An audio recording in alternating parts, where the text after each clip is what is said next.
Take away বলতে আমি চারটি বিষয় বলতে চাই খুব সংক্ষেপে। এক নম্বর হচ্ছে বাংলার জন্য কিছু নেই প্রকৃতপক্ষে। কতগুলো হাই স্পিড করিডোর করার কথা বলা হয়েছে, তার মধ্যে একটা দুটো জায়গা বাংলার রয়েছে, বারাণসী রয়েছে দুবার তিনবার, হায়দ্রাবাদ রয়েছে দুটো তিনটে লাইনে। সুতরাং এছাড়া শিলিগুড়ি, বাংলার শুধুমাত্র জন্য কিছু দিল্লি নেই। থেকে বারাণসী হয়ে শিলিগুড়ি এই হাই স্পিড রেল করিডোর। হ্যাঁ, বাংলার জন্য কিছু নেই। দ্বিতীয় কথা হচ্ছে বাংলা যে প্রায় 2 লক্ষ কোটি টাকা বকেয়া, সেই বকেয়ার ব্যাপারে কোনো ইঙ্গিত নেই যে সেই বকেয়া ছাড়া হবে কি হবে না। ধরে নেওয়া যেতে পারে এই বাজেট বক্তৃতা শুনে যে সে ব্যাপারে কেন্দ্রীয় সরকার নতুন কোনো চিন্তা করছে না।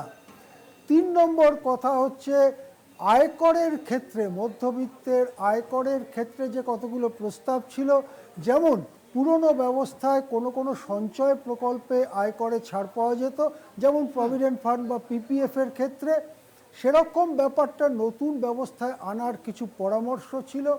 এই রকম কিছু পরামর্শ ছিল বা হোম লোনের ক্ষেত্রে, হোম লোনের সুদের ওপরে কিছু ছাড় দেওয়া, কিন্তু এ সমস্ত কিছুর মধ্যে নির্মলা সীতারামন যাননি।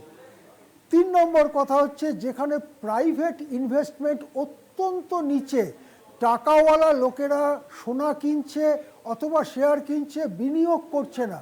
24 সালে 10 বছরের মধ্যে সর্বনিম্ন ছিল প্রাইভেট ইনভেস্টমেন্ট।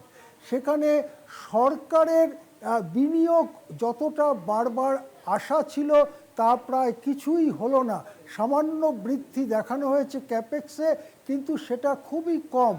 4 নম্বর টেকঅ্যাওয়ে হচ্ছে যে বৈষম্য যে ভয়ঙ্করভাবে বৃদ্ধি পেয়েছে ভারতে, সেই বৈষম্য কমাবার জন্য অতি ধনীদের ওপরে কোনো রকম গুরুতরভাবে ট্যাক্স চাপানো এবং সেই টাকা গরিব মানুষকে ট্রান্সফার করার যে সমস্ত আশা তৈরি হয়েছিল, সেই সমস্ত আশাই জলে গিয়েছে এই বাজেট বক্তৃতা শোনার পরে। এক কথায় বলা যেতে পারে গতবারের বাজেটে যেমন অনেকগুলো ব্যাপার ছিল কিছুটা চমকিত হওয়ার, উৎসাহিত হওয়ার, এবারে কিছুই নেই। বিশেষ করে কর কাঠামোয় পরিবর্তন ছিল, বড়সড় পরিবর্তন ছিল গত বছর। হ্যাঁ, এবারে সেরকম কিছুই নেই। বলা যেতে পারে একটা অর্থহীন এক্সারসাইজ লোকসভায় আজকে করেছেন নির্মলা সীতারামন।